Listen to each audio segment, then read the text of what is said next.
പ്രവാചക കുടുംബത്തിലെ പെൺകുട്ടികളുടെ വിദ്യാഭ്യാസത്തിനും അവരുടെ ശാക്തീകരണത്തിനും വേണ്ടി മഅ്ദിൻ അക്കാദമിക്ക് കീഴിൽ പുതുതായി ആരംഭിക്കുന്ന ദാറുൽ ബത്തൂൽ സ്ഥാപനത്തിൻ്റെ തറക്കല്ലിടൽ കർമ്മം വിപുലമായി തന്നെ മഅ്ദിൻ എജു പാർക്കിൽ നടന്നു. മഅ്ദിൻ ചെയർമാൻ സയ്യിദ് ഇബ്രാഹിമുൽ ഖലീൽ ബുഖാരി തങ്ങളും മറ്റ് പ്രഗത്ഭ സാദാത്യങ്ങളും ചടങ്ങിൽ പങ്കെടുത്തു.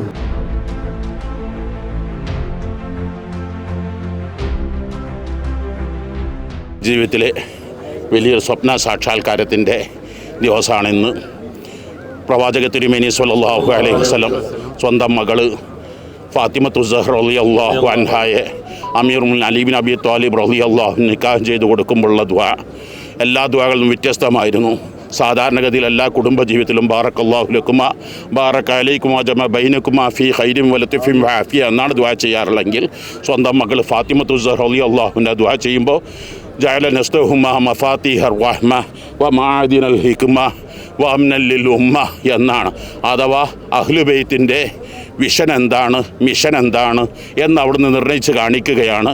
മഫാത്തിഹർ റഹ്മ, ലോകമെമ്പാടുമുള്ള എല്ലാ വിഭാഗം ആളുകൾക്കും റഹ്മത്തിൻ്റെ ഖജനാവിൻ്റെ താക്കോലായി അവർ അഹ്ലുബൈത്തിനെ ഉയർത്തണേ എന്ന് ദുആ കൂടെ തന്നെ പിന്നീട് പറയുന്നത് വമാഅദിൽ ഹിക്മ, എല്ലാ ഹിക്മത്തിൻ്റെയും സോയിസായ അഹ്ലുബൈത്തിനെ എൻ്റെ മക്കളെ വളർത്തണേ.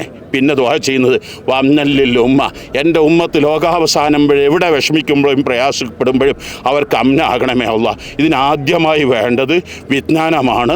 അഹ്ലുബൈത്തിന് എല്ലാ വിജ്ഞാനവും അഥവാ 50 കൊല്ലം പിന്നിടുമ്പോൾ ആവശ്യമായി വരുന്ന മോഡേൺ ടെക്നോളജിയും ഫോറിൻ ലാംഗ്വേജുകളും തുടങ്ങിയതെല്ലാം ഇപ്പോൾ നൽകലോടുകൂടെ 50-60 കൊല്ലം മുമ്പുണ്ടായിരുന്ന നമ്മുടെ കുട്ടികൾ പൂർവികളുണ്ടായിരുന്ന ആത്മീയതയും ആ ലീഡർഷിപ്പും രണ്ടുകൂടി സമന്വയിപ്പിച്ച് നൽകുക എന്നതാണ് ഈ അഹ്ലുബൈത്ത് സാദാത്ത് അക്കാദമിയിലൂടെ. പ്രത്യേകിച്ചൊരു സ്ത്രീ എന്ന് പറഞ്ഞാൽ അൽ ഉമ്മു മദ്രസ, ആദ്യത്തെ മദ്രസ, ഫസ്റ്റ് സ്കൂള് യഥാർത്ഥത്തിൽ ഉമ്മയാണ്. ഉമ്മയിൽ നിന്നുണ്ടാകുന്ന സംസ്കാരമാണ് കുട്ടികളിൽ ഉണ്ടായിത്തീരുക.